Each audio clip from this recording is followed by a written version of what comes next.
Hello everyone, welcome to our first লেসনটিতে আমরা practical কিছু নিয়ে আলোচনা করব না। লেসনটি কমপ্লিটলি শপিফাইয়ের একটি ইন্ট্রোডাকশন ভিডিও হবে। যেহেতু আমাদের ফুল কোর্সটি হচ্ছে শপিফাই বেসড, তাই ইন ডিটেলস যাওয়ার আগে আমি মনে করি শপিফাই সম্পর্কে একটি ক্লিয়ার কনসেপ্ট রাখা উচিত, রাইট? কীভাবে শপিফাই তাদের যাত্রা শুরু করলো, শপিফাই কী ধরনের সার্ভিস দিয়ে থাকে, কিংবা শপিফাইয়ের কম্পিটিটর ওয়ার্ডপ্রেসকে টপকে তারা কীভাবে এত জনপ্রিয় হয়ে গেল তা নিয়ে একটি ক্লিয়ার কনসেপ্ট রাখা উচিত, রাইট?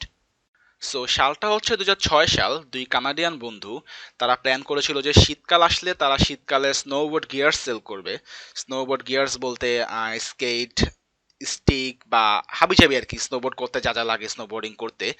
সো তাদের প্ল্যান অনুযায়ী তারা আগাচ্ছিল, অ্যান্ড যখন শেষ মোমেন্টে তারা রিসার্চ করা শুরু করেছিল যে তাদের প্রোডাক্টগুলো কোন এক্সিস্টিং সার্ভিসে তারা ওয়েবসাইটে রান করবে। লাইক এখন যেমন শপিফাই আছে, শপিফাই কিন্তু জাস্ট আমার প্রোডাক্ট থাকলেই হইলো, আমি তাদের অ্যাকাউন্ট খুলে আমার প্রোডাক্টগুলো জাস্ট আপলোড করে দেবো, রাইট? এর বিষয়ে তো কোনো ঝামেলা নেই। সো তারাও তখন সেম টাইপের সার্ভিসে এক্সপেক্ট করেছিল অনলাইনে যে অলরেডি কোনো এক্সিস্টিং সার্ভিস আছে এবং তারা সেখান থেকে চুজ করবে কোন সার্ভিসটি বেটার হয়। বাট আলটিমেটলি দেখা গেল যে এরকম কোনো সার্ভিস তখনও নাই। সো তারা আলটিমেটলি বেশ ডিসঅ্যাপয়েন্টেড। সো তাদের মধ্যে একজন ডেভেলপার ছিল, দুই বন্ধুর মধ্যে একজন রুবি ডেভেলপার। রুবি হচ্ছে একটি প্রোগ্রামিং ল্যাঙ্গুয়েজ, অ্যান্ড শপিফাই কিন্তু কমপ্লিটলি রুবি দিয়েই তৈরি। সো যে রুবি ডেভেলপার ছিল সে বলেছিল যে আমাকে 1-2 মাস টাইম দাও, আমি এরকম একটা সার্ভিস বা এরকম একটি সফটওয়্যার নিজে ক্রিয়েট করে নিব।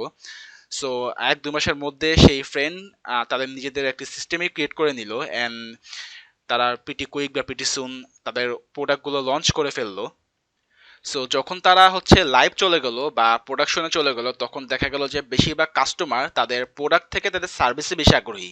যে তারা কিভাবে ওয়েবসাইটটি রান করলো এবং কিভাবে তা ম্যানেজ করতেছে তা নিয়ে হচ্ছে কাস্টমাররা বেশি আগ্রহী। সো এটা তারাও বুঝতে পারলো যে আমাদের প্রোডাক্ট থেকে আমাদের যে সফটওয়্যারটা ইউজ করতেছি তা নিয়ে মানুষজন বেশি আগ্রহী। সো তারা হচ্ছে তা নিয়েই আগালো, অ্যান্ড তারা সাথে সাথে একটি টিম ক্রিয়েট করে ফেলে। অ্যান্ড নেক্সট কয়েক বছরের মধ্যে শপিফাই অ্যাপস, শপিফাই থিমস, নিজস্ব পেমেন্ট গেটওয়ে মোটামুটি হাবিজাবি ফিচার অ্যাড করা শুরু করলো তাদের শপিফাই সার্ভিসে। অ্যান্ড রাইট নাও 2021 সালে শপিফাই একটি $1 বিলিয়ন কোম্পানি। তাদের মার্চেন্ট সংখ্যা কত আমি জানি না আসলে, বাট একটা ভালো অ্যামাউন্ট মার্চেন্ট আছে তাদের, যারা প্রত্যেক মান্থে তাদেরকে পে করে সার্ভিসের জন্য, অ্যান্ড তা থেকে শপিফাই আর্ন করে বা তাদের বিজনেস চলে। শপিফাইয়ের প্রাইজিংটা আমি যদি যাই প্রাইজিং সেকশনে পেজে, সো দেখতে পাবেন শপিফাই কিন্তু মান্থলি পে করতে হয় শপিফাইকে, যেটার বেসিক প্রাইস হচ্ছে 29, যেটা হচ্ছে মিড লেভেল বা গ্রোয়িং বিজনেসের জন্য সেটা হচ্ছে 79, অ্যান্ড যেটা হচ্ছে অ্যাডভান্স শপিফাই সেটা হচ্ছে 299। আরেকটি প্ল্যান কিন্তু আছে শপিফাই, যেটা হচ্ছে শপিফাই প্লাস, এটা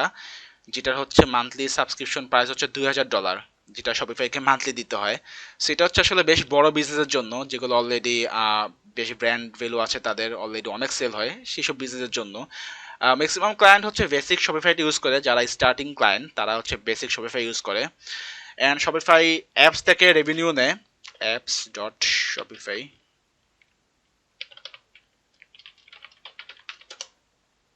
.com, তাদের অ্যাপ স্টোরে চলে গেলাম।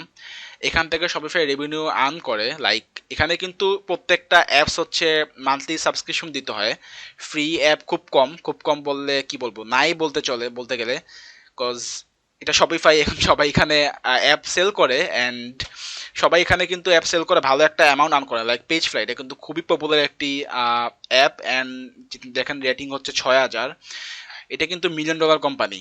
পেজ ফ্লাই শপিফাই আন্ডারে, পেজ ফ্লাই হচ্ছে $1 মিলিয়ন কোম্পানি, শুধু মান্থলি সেল করে তাদের সাবস্ক্রাইবারের কাছে বা মার্চেন্টের কাছে, যেখান থেকে তারা অলরেডি $1 মিলিয়ন কোম্পানি হয়ে গেছে। এটা নিয়ে আমরা ইন ফিউচার কাজ করব, পেজ ফ্লাই নিয়ে, খুব পপুলার একটি page fly page builder. So এখান থেকে শপিফাই কিন্তু 20-30% একটা রেভিনিউ নেয় পার মান্থে প্রত্যেকটা অ্যাপ থেকে। অ্যান্ড দেন হচ্ছে থিমস, শপিফাই থিমস, আর প্রত্যেকটা থিম সেলে কিন্তু শপিফাই একটা রেভিনিউ নেয় এখান থেকে। প্রত্যেকটি স্টোরে যখন থিম পারচেস হয়, আর এখানে কিন্তু থিমের দামও খুব বেশি। আপনারা যদি ওয়ার্ডপ্রেসে কাজ করে থাকেন দেখবেন যে ওয়ার্ডপ্রেসের থিমের দাম সর্বোচ্চ থিম ফরেস্টে $60, রাইট? বাট এখানে একটা থিমের দাম দেখেন 310, 250, 280, 280, মোটামুটি প্রিমিয়াম লেভেলের থিম বা অনেক দাম থিমগুলার। অ্যান্ড এখান থেকে শপিফাই হচ্ছে 20-30%, আমি জানি না এক্সাক্ট অ্যামাউন্ট, বাট কিছু একটা রেভিনিউ নেয় থিম থেকে। অ্যান্ড এই সকল রেভিনিউ নিয়েই কিন্তু শপিফাই তাদের বিজনেসটা রান করে। অ্যান্ড আরেকটি রেভিনিউ ওয়ে আছে, আমি জানি না এটা রেভিনিউ হয় কিনা, কজ শপিফাই কিন্তু পার ট্রানজাকশনে 1.5% ফি কাটে মার্চেন্টদের জন্য। লাইক মার্চেন্ট যদি $300 একটা প্রোডাক্ট সেল করে, সেক্ষেত্রে কিন্তু 1.5% ট্রানজ্যাকশন ফি শপিফাইকে দিতে হয়। অ্যান্ড আই ডোন্ট নো এটা শপিফাইয়ের কোনো রেভিনিউ কিনা বা ট্রানজ্যাকশন কস্টও খরচ হতে পারে আসলেই। সো এই হচ্ছে শপিফাইয়ের ইন ডিটেলস তাদের বিজনেস বা কি কি সার্ভিস তারা প্রোভাইড করে। অ্যান্ড রাইট নাও শপিফাই কেন এত পপুলার, রাইট? শপিফাইয়ের পপুলার হওয়ার পিছনে একটা রিজন হচ্ছে যে শপিফাই ইউজ করা খুব easy compare to WordPress e commerce. WordPress e কমার্সে প্রোডাক্ট ম্যানেজ করা কিন্তু কিছুটা কঠিন।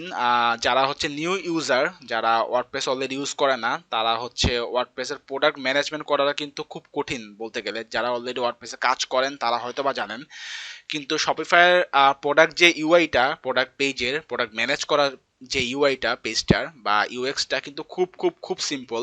অ্যান্ড আপনি যদি নন টেকিও হন, তাও কিন্তু আপনি সেই প্রোডাক্ট পেজটা ম্যানেজ করতে পারবেন, এতটাই সিম্পল ইউআই করা শপিফাইয়ের প্রোডাক্ট পেজটা।